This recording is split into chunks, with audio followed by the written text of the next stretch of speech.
les chapitres 6 et 7 de Luc. Pourquoi 2 chapitres? Parce que parfois, dans certains endroits de la Bible, il y a vraiment des ensembles qui font une unité de sens. Ça ne veut pas dire que si on prend des plus petites parties, ça n'a aucun sens. C'est juste que si on considère le passage dans son ensemble, on voit quelque chose de plus, une richesse plus grande. Et donc, ou en tout cas, pas forcément plus grande que ce qu'on a sur des morceaux, mais on a autre chose. D'accord? Donc, on va essayer d'aller voir un peu ce qu'il y a, cette autre chose qu'on peut avoir quand on vole comme ça, on survole, on englobe l'ensemble des chapitres 6 et 7. Et d'abord, le chapitre 6 vient après le chapitre 5. Voilà. Bon, il y en a qui suivent. Donc, le chapitre 6 vient après le chapitre 5, et il y a quelque chose de très important dans le chapitre 5, une clé absolue de l'ensemble de l'évangile, c'est que Jésus dit à un paralytique, « Tes péchés sont pardonnés ». Tout le monde peut dire ça. Mais tout le monde ne peut pas dire au paralytique, « Lève-toi et marche ». C'est exactement ce que dit Jésus. Il dit, tout le monde ne peut pas. Mais moi, et vous pensez que je ne peux pas dire tes péchés sont pardonnés comme Dieu? Lève-toi et marche. Et le paralytique, il marche. Et là, on comprend une première chose qui va nous introduire à la suite de ces chapitres 6 et 7. C'est que la relation de Jésus avec le péché, ce n'est pas la relation d'un homme normal.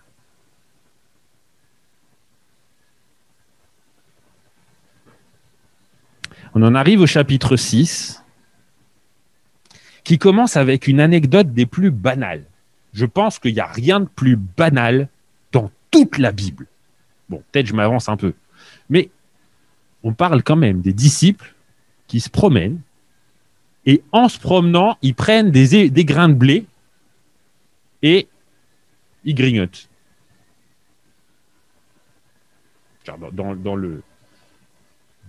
le spectre de la banalité, on est haut, hein. Et vous savez quoi? Les pharisiens, ils sont tellement tordus qu'ils voient ça et ils disent « C'est pas bien !» Pourquoi c'est pas bien? Parce qu'ils ont pris des bouts de blé, parce que c'était interdit de travailler le jour du sabbat. Et donc, ils ont moissonné, ils ont pris des épis pour grignoter. C'est pas bien. Puis le chapitre 6 continue, hein, c'est vraiment directement après, avec Jésus qui vient dans une synagogue un autre jour de sabbat. Or, il y avait là un homme dont la main droite était paralysée. Verset 6 et verset 7, les spécialistes de la loi et les pharisiens surveillaient attentivement. Ah, c'est bien d'être soigneux, hein, pour voir s'il ferait une guérison le jour du sabbat. Ils espéraient ainsi trouver un motif d'accusation contre lui. Ils sont tellement tordus qu'ils espèrent qu'ils vont pouvoir l'accuser pour avoir guéri quelqu'un.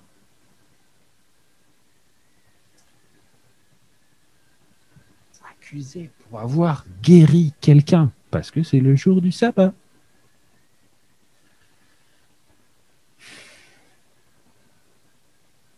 Alors bien sûr, Jésus va guérir la personne, hein. Il ne va pas s'arrêter à ces genres de considérations, mais vous voyez à quel point, pour moi, ce chapitre, il commence en disant « Qu'est-ce que c'est que le mal ?» Le mal, c'est chercher le mal partout et pas voir là le mal où il est. De ne pas vouloir le bien de quelqu'un. Mais on ne va pas trop s'attarder sur le mal. C'est beaucoup plus important de s'attarder sur le bien. Et c'est ça le sujet. Face à ce mur-là de dureté des pharisiens, Jésus, qu'est-ce qu'il fait? Verset 12, vers cette même époque, Jésus se retira sur une colline pour prier. Il passa toute la nuit à prier Dieu. Je ne sais pas si ça vous est arrivé. Moi, je ne suis pas sûr que ça me soit arrivé une seule fois de prier toute la nuit. Ah, je peux retirer le masque? Ah oui. Je ne sais pas si ça vous est arrivé. Moi, je ne suis pas sûr d'avoir été ça. Et qu'est-ce qui sort de ça? À l'aube, il appela ses disciples auprès de lui. Il avait déjà désigné des disciples, mais là, il va aller en chercher quelques-uns. Il va en prendre 12. C'est pas beaucoup, 12. C'est déjà une belle équipe. Hein. Si vous devez gérer 12 personnes, c'est déjà pas mal. Hein. Mais bon, il en choisit 12. Et ceux-là, ils sont nommés, on ne va pas s'arrêter, mais il les... Excusez-moi, un petit problème. Il les prend et il les nomme apôtres, envoyés. C'est eux qui vont envoyer. Donc, il a quelque chose de vraiment important. Il y a un truc qu'il faut complètement remettre à plat. Alors, il en prend 12 et leur dit, je vais vous envoyer, vous écoutez. OK? Ceci dit, il ne parle pas que à eux. Hein. Verset 17, donc juste après qu'on ait cité tous les apôtres, en descendant avec eux de la colline, Jésus s'arrêta sur un plateau où se trouvait un grand nombre de ses disciples, ainsi qu'une foule immense venue de toute la Judée, de Jérusalem et de la région littorale de Tyr et de Sidon. Tous étaient venus pour l'entendre et pour être guéris de leur maladie. Ceux qui étaient tourmentés par des esprits mauvais étaient délivrés. Tout le monde cherchait à le toucher parce qu'une puissance sortait de lui et guérissait tous les malades. Vous voyez, l'action de Jésus, on ne peut pas vraiment séparer le fait que, en tout cas dans Luc, le fait qu'il guérisse les malades et le fait que les gens ils sont là pour entendre. Ça va ensemble. Jésus, il est là pour faire du bien et ça passe par les oreilles et ça passe par le reste. Et Jésus va parler, non seulement à ses envoyés, mais les envoyés, ils sont là pour écouter. Hein. Il faut on vient juste de les choisir. Là. Ils sont chauds bouillants. Qu'est-ce que Jésus va leur dire? Alors Jésus, regardant ses disciples, dit « Heureux vous qui êtes pauvres ». Il dit ça à ses apôtres, il le dit à toute la foule qui est là. Les apôtres, ils sont juste là parce qu'ils vont être envoyés. Il va falloir qu'ils le répètent à d'autres, parce qu'on touche au cœur, là. « Heureux vous qui êtes pauvres ». Quand on fait le bien, on a besoin d'encouragement, parce que c'est dur. Parce que les circonstances peuvent être difficiles. Vous qui êtes pauvres, vous qui avez faim, vous qui maintenant pleurez. Oui, le juste, parfois, il pleure. Parfois, le juste, il a faim. Parfois, il est pauvre, parce que les circonstances sont difficiles. Heureux serez-vous quand les hommes vous haïront, parce que le juste, parfois, il est en but à ceux qui sont mauvais. Comme Jésus a été en but aux pharisiens qui sont mauvais. Heureux. Soyez encouragés. Verset 23, quand cela arrivera, réjouissez-vous et sautez de joie, car une magnifique récompense vous attend dans le ciel. En effet, c'est bien de la même manière que leurs ancêtres ont traité les prophètes. Il nous encourage avec une espérance. L'espérance de la joie de Dieu, l'espérance de la vie éternelle. La joie de Dieu qui nous habite aujourd'hui, la joie de Dieu qui nous amène avec lui dans la vie éternelle. Il encourage et puis il avertit. Malheur à vous qui possédez des richesses. C'est pas mal d'être riche. Dans la loi, c'est dit nulle part c'est me dit c'est mal d'être riche.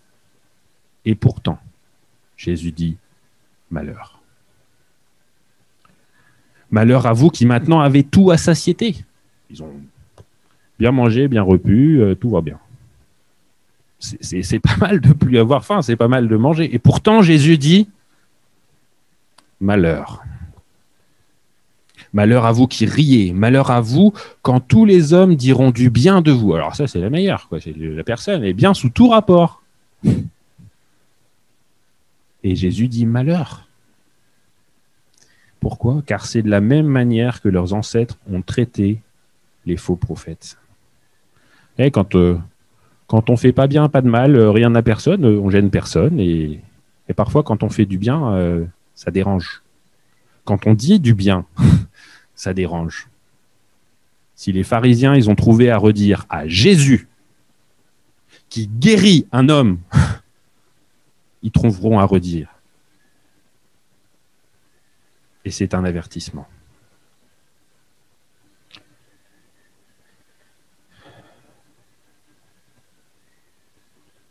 Alors, qu'est-ce que c'est ce bien qu'il faut faire? Ce bien qu'on est encouragé à faire. Son bien qu'on est encouragé à ne pas oublier, sinon on va dans le malheur. Eh bien, c'est le verset suivant. Quant à vous tous qui m'écoutez, voici ce que je vous dis. Aimez vos ennemis. On n'est pas en train de parler de la loi, d'une ligne rouge qui est la loi de Moïse. Et si on est du bon côté de la ligne, c'est bon. Mais si on marche de l'autre côté de la ligne, là, si je dépasse le bord du tapis, ah là, c'est mal. Là, je pêche. Non. L'objectif, c'est aimer. Ça ne veut pas dire que la loi est mauvaise. La loi est bonne, la Bible le dit encore et encore, la loi est bonne, mais la loi est comme un pédagogue, un enseignant. Ça nous aide à voir qu'est-ce que c'est le bien, le mal, au début. Puis après, il faut grandir. Et l'objectif, c'est pouvoir aimer vos ennemis. Faites du bien à ceux qui vous haïssent. Appelez la bénédiction divine sur ceux qui vous maudissent. Je voudrais souligner deux choses ici. Aimez vos ennemis, on pourrait avoir l'impression que c'est oui, j'aime tout le monde, surtout les gens que je ne connais pas, parce que comme ça, j'ai pas de problème avec eux.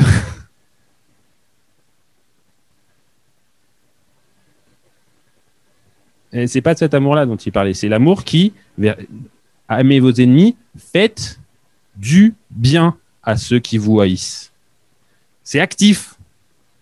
C'est je fais, c'est pas un amour, ouais, tout va bien, tout le monde il est bon, tout bien. Non, c'est faites du bien, agissez.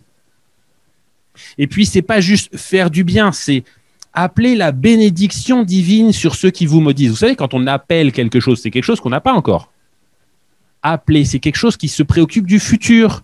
Dit, dans le futur, ce que je veux, c'est le bien pour cette personne. Et pas juste le bien, bien, la bénédiction divine. Dieu qui vient dans la vie de cette personne face à quelqu'un qui nous déteste, quelqu'un qui nous fait du mal, quelqu'un qui nous calomnie, il est dit, quelqu'un qui nous frappe. Qu'est-ce qu'on cherche? Juste à rester dans les clous en disant « Ah, il m'a tapé, mais j'ai frappé l'autre, j'ai donné l'autre joue, je suis dans les clous ». On pourrait prendre les paroles de Dieu comme ça, hein, dire en fait, Jésus, il a dit la loi, c'est bien, mais en fait, il a un petit peu changé la ligne. En fait, elle était là, et puis maintenant, elle est là. Avant, il fallait juste, si on me crevait un œil, j'avais juste le droit de lui crever un œil. Maintenant, s'il me crève un œil, eh ben, je dois lui montrer l'autre. Alors là, si on a compris ça, on n'a rien compris. L'objectif, c'est pas de changer la ligne. L'objectif, c'est de changer le regard, de changer la direction, de changer où est-ce qu'on va, pourquoi on fait les choses. Faites pour les autres ce que vous voudrez qu'ils fassent pour vous. L'objectif, c'est de se dire de quoi l'autre il a besoin. Dans le futur, là, quand on voit où est-ce qu'on va ensemble, qu'est-ce qu'on construit ensemble. On ne parle pas de est-ce que je suis du bon côté de la ligne ou est-ce que je suis du mauvais côté de la ligne. On ne parle pas de où elle est la ligne. Moi, je suis sûr qu'il y a des gens qui ont appuyé sur la gâchette et ils étaient du bon côté de la ligne.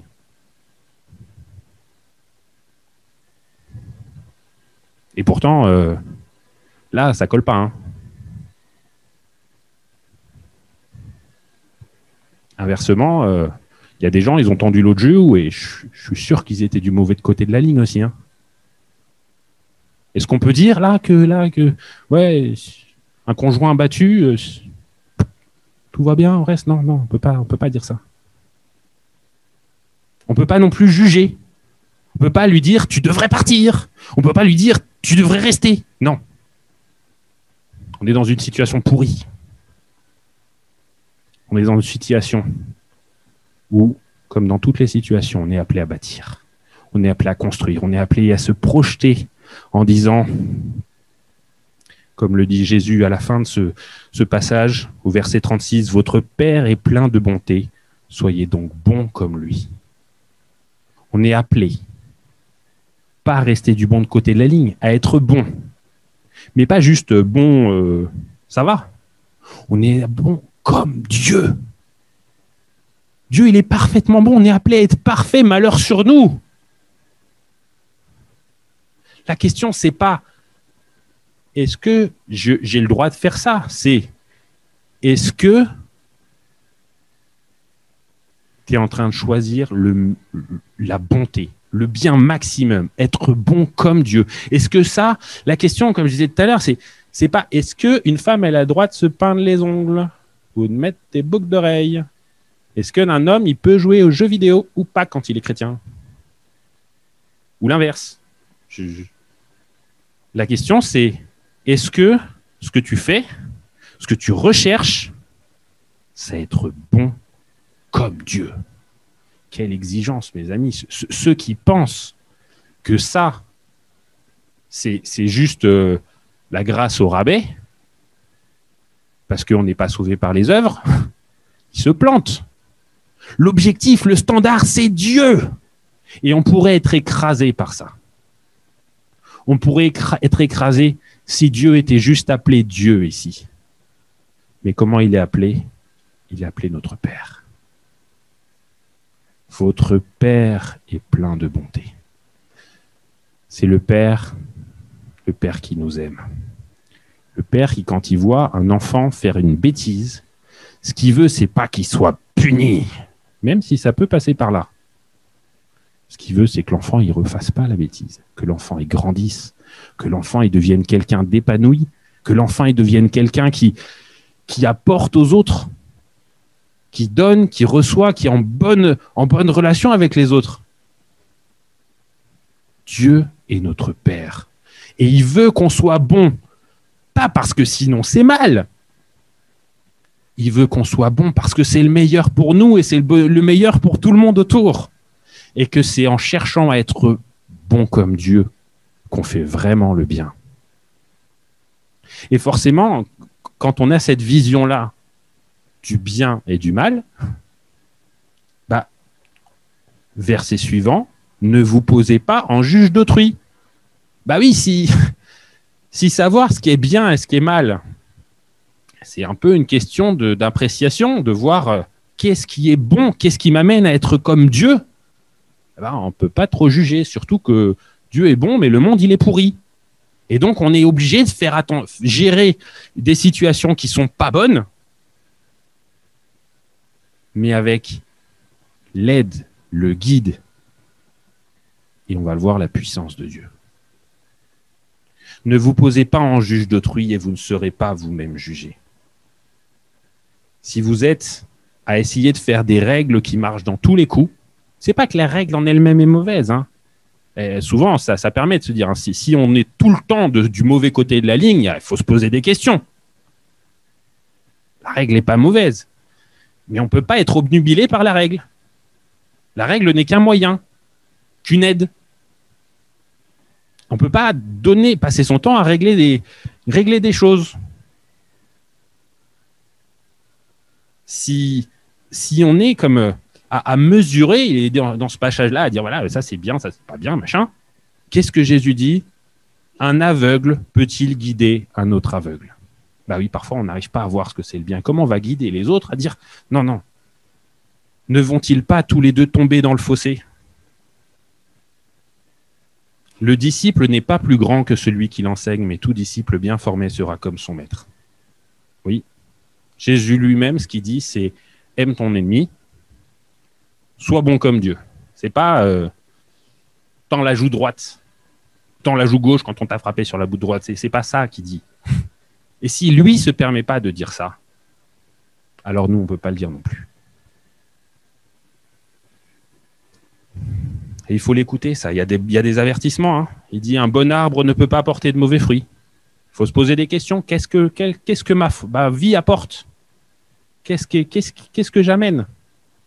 Et si même à la saison, il n'y a pas les fruits qui viennent, faut se poser des questions. Et la question, Jésus, il la pose. Verset 46, pourquoi m'appelez-vous Seigneur, Seigneur, alors que vous n'accomplissez pas ce que je vous commande? Ce que je vous commande, de chercher à être bon, comme Dieu seul, d'aimer vos ennemis. Et il termine en disant, « Savez-vous à quoi ressemble celui qui vient à moi, qui écoute mes paroles et les applique? C'est ce que je vais vous montrer. Il ressemble à un homme qui a bâti une maison. Il a creusé, il est allé profond et il a assis les fondations sur le roc. » On pourrait penser que ne plus avoir ces lignes rouges partout qui nous tiennent en sécurité, c'est dangereux. Ah, si on n'a plus de règles, hein, tout va à volo, ma bonne dame. Jésus il dit, si vous n'écoutez pas ce que je vous dis, si vous ne le mettez pas en pratique, plutôt il dit d'abord, si vous écoutez ce que je vous dis, votre maison, votre vie, vos relations, ce sera du béton. Par contre, si vous n'écoutez pas ce que je vous dis, si vous ne mettez pas en pratique ce que je vous dis, parce que c'est tous les jours qu'il faut se poser la question de ce que Dieu veut qu'on fasse, parce que c'est tous les jours que Dieu nous appelle à chercher à être bon comme Dieu, alors notre maison, elle va partir dans le ruisseau. Voilà, Jésus a choisi ses apôtres, il a donné le gros message au gros problème qu'il y avait. Le gros message qui répond au gros problème qu'il y avait. Et il va nous dire, au début du chapitre 7, après avoir dit au peuple tout ce qu'il avait à lui dire, Jésus se rendit à Capernaum. Ok, il a dit tout là. Il y a tout l'essentiel. Ça ne veut pas dire que le reste de la Bible, il faut le jeter à la poubelle. Hein. Mais là, on a parlé on a fait du lourd, on a fait l'essentiel. Et honnêtement, cet essentiel, c'est pas facile. Si on se met vraiment dans la position d'être calomnié, d'avoir quelqu'un qui dit du mal, des choses qui font mal, des trucs vraiment où on se dit, bah, j'ai essayé de faire bien, et lui, il est en train de répondre partout que j'ai fait l'inverse, quoi. Dans ces situations-là, c'est pas l'amour qu'on a naturellement, humainement. C'est pas l'amour, c'est la haine. Il faut appeler les choses par leur nom. Et à côté de ça, se prendre une gifle, c'est rien, quoi. Face à l'adversité, face aux gens qui nous veulent du mal. Et puis même, parfois, face au confort de continuer la routine, chercher à être bon comme Dieu, à faire les choses en leur temps. Vous savez, l'Ecclésiaste qui dit, il y a un temps pour se reposer. C'est bien de se reposer. Parfois, être bon comme Dieu, c'est se reposer. Même Dieu, il s'est reposé le 7e jour. Je ne suis pas en train de vous appeler à l'activisme, hein, mais cherchez qu'est-ce que c'est la bonne chose à faire. Parfois, la bonne chose, c'est se reposer. Puis parfois, la bonne chose, c'est foncer.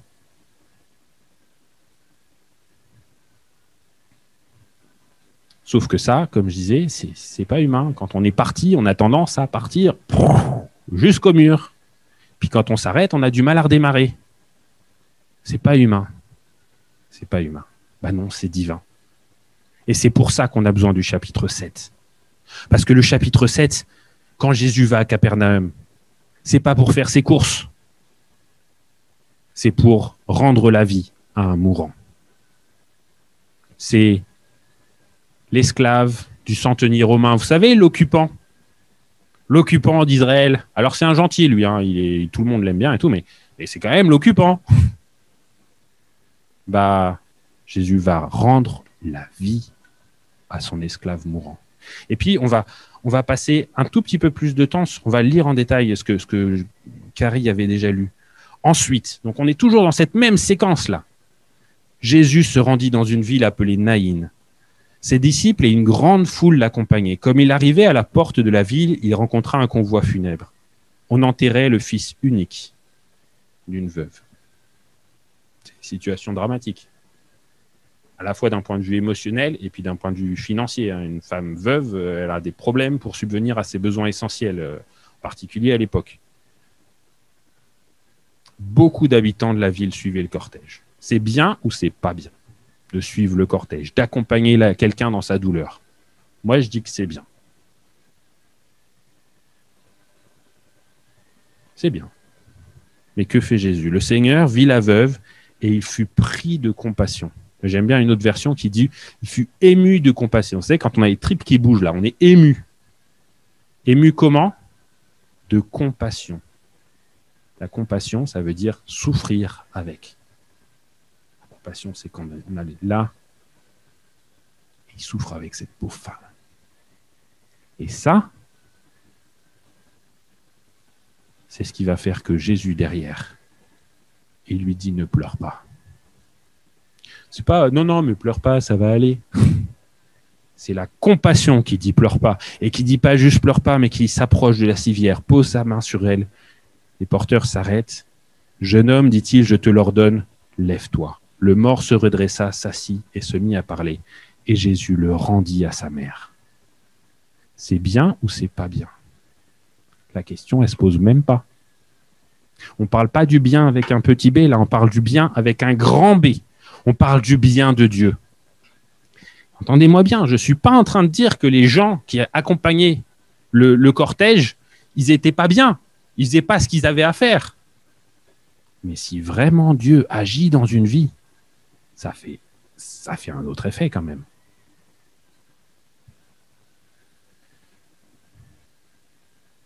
Le mort saisi d'une profonde crainte, tous les assistants louaient Dieu et disaient « Un grand prophète est apparu parmi nous » et ils ajoutaient « Dieu est venu prendre soin de son peuple. » Le Père prend soin. D'accord? On a vu à quel point les exigences de Jésus pouvaient être impossibles. Sauf que Jésus, face à la mort, face au désespoir extrême, face à l'impossible de l'espérance quand quelqu'un est mort, il est celui qui rend la vie.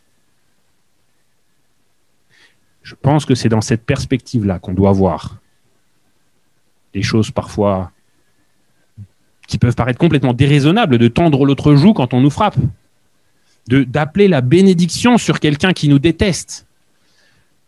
C'est difficile, c'est impossible. Et bien justement, c'est là que Dieu veut agir. C'est pas raisonnable. Et bien justement, quelqu'un de ressuscité, c'est pas raisonnable non plus. Cherchons à être bons comme Dieu. Parce que je ne suis pas en train de vous dire qu'il faut avoir des miracles partout. Hein. Ce que je suis en train de vous dire, qu'il faut avoir tout le temps des gens qui ressuscitent, des gens qui sont guéris miraculeusement. Quand Dieu le fait, gloire à Dieu, c'est merveilleux. Je suis en train de vous dire que être bon comme Dieu dans sa vie quotidienne, face aux difficultés de la vie, face aux agressions, c'est un miracle. Et c'est un miracle que seul Dieu peut faire. Il n'y a que Dieu qui peut faire que ceux qui sont autour peuvent dire Dieu est venu pas juste se révéler, mais prendre soin de son peuple. Amen. Ah oui, on peut chercher à faire juste le bien, mais on est appelé à plus. On est appelé à l'impossible, on est appelé au divin, à être bon comme notre Père. Et un divin qui n'est pas exalté, un divin qui est aimant, à aimer comme notre Père, qui fait briller son soleil sur les bons comme sur les méchants.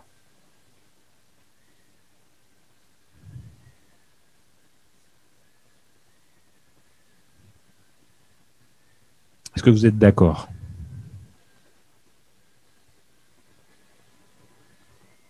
C'est important de se poser la question. Hein. C'est tellement important que la reste du chapitre, il la pose pour vous, la question. Et il la pose en mettant en parallèle plusieurs manières de réagir. D'accord? On a Jésus, ça faisait longtemps qu'il guérissait les gens, mais là, il se met à ressusciter des morts. Après avoir dit des choses qui sont un peu dures à entendre. Hein, dans un autre évangile, il y a quelqu'un qui dit « Tes paroles sont dures, qui peut les entendre ?» Mais lui, il ressuscite les morts. On est obligé de complètement revoir la manière de voir la vie pour pouvoir entendre ce qu'il dit. Et alors, plusieurs attitudes sont disponibles. Et le premier, c'est Jean-Baptiste. Et Jésus dit de Jean-Baptiste, pas n'importe qui, hein, le plus grand des prophètes. C'est dans ce passage-là qu'il le dit. Hein. Et pourtant, il dit aussi, pourtant, le plus petit dans le royaume de Dieu, c'est même le plus grand des prophètes, il dit le plus grand des hommes. Je vous lis un texto, hein, 28. « Je vous l'assure, parmi tous les hommes qui sont nés d'une femme, il n'y a pas de plus grand que Jean. » Ce n'est pas juste le plus grand des prophètes, c'est le plus grand des hommes. Et pourtant, le plus petit dans le royaume de Dieu est plus grand que lui. Comment est-ce qu'il peut dire un truc pareil? Jean, juste avant, alors que Jésus vient de ressusciter des morts, il envoie des gens pour se renseigner, voir si c'est vraiment le Messie. Vous voyez là, c'est pas mal de se renseigner. Hein. Enfin, il est encore un peu hésitant. Peut-être qu'il ne sera pas hésitant après et que tout va bien se passer et que voilà. Mais là, il est encore un peu hésitant. Et là, Jésus nous dit, et toi? T'es encore un peu hésitant à rentrer dans le royaume de Dieu, à suivre Jésus dans ces choses impossibles, mais aussi dans la puissance qui vainc l'impossible de Dieu. Il y a une autre attitude, celle des pharisiens, qui est décrite juste après, où en gros, c'est des jamais contents. Parce que quand Jean était là, il vient de parler de Jean, donc il dit, voilà, quand Jean était là, c'était un ascète, d'accord? Il mangeait pas, il restait tout seul. C'est pas bien, il doit avoir un démon parce que quand même, c'est pas normal. Puis quand Jésus vient, qui lui, il mange avec, normal, et puis il vit avec plein de gens, on va dire, c'est pas normal, hein. Non, quand même, il aime bien manger, lui. Ils sont jamais contents. Vous voyez, il y a ceux qui sont hésitants, il y a ceux qui sont jamais contents. Et puis, il y a deux derniers exemples qui sont entre des versets 36 à 50. C'est deux exemples qui sont intermêlés. Le premier, c'est un pharisien, verset 36, un pharisien invita Jésus à manger. Il s'appelle Simon, on le voit un peu plus tard dans le texte. Jésus se rendit chez lui et se mit à table. Donc lui, on peut dire qu'il accueille Jésus quand même. Sauf que, on le voit au verset 45, Jésus dit « Tu ne m'as pas accueilli en m'embrassant, mais elle, depuis que je suis entré, elle n'a pas cessé de couvrir mes pieds de baisers. » Et un peu avant, on voit qu'il n'a pas lavé les pieds, tu n'as pas versé d'huile sur ma tête. Donc il accueille, mais c'est un peu froid quand même. Hein. C'est oui, quand tu veux à la maison, hein. Quand tu veux.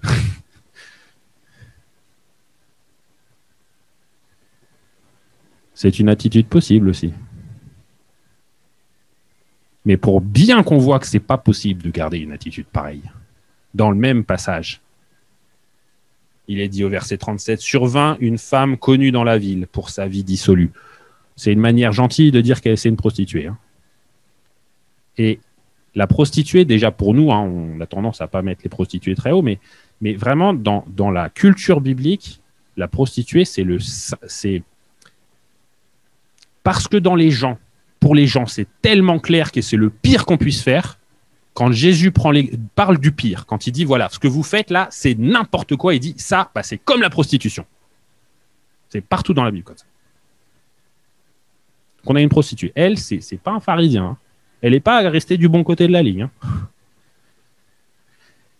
Comme elle avait appris que Jésus mangeait chez le pharisien, elle avait apporté un flacon d'albâtre rempli de parfum. Elle se tint derrière lui à ses pieds, elle pleurait.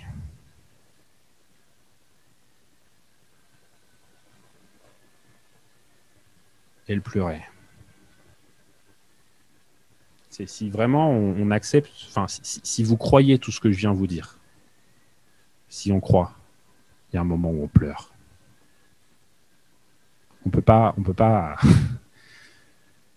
prendre ça dans la tête sans réaliser à quel point on n'est pas au niveau. On peut pas prendre ça dans la tête en réalisant à quel point Dieu nous aime malgré le fait qu'on soit pas au niveau.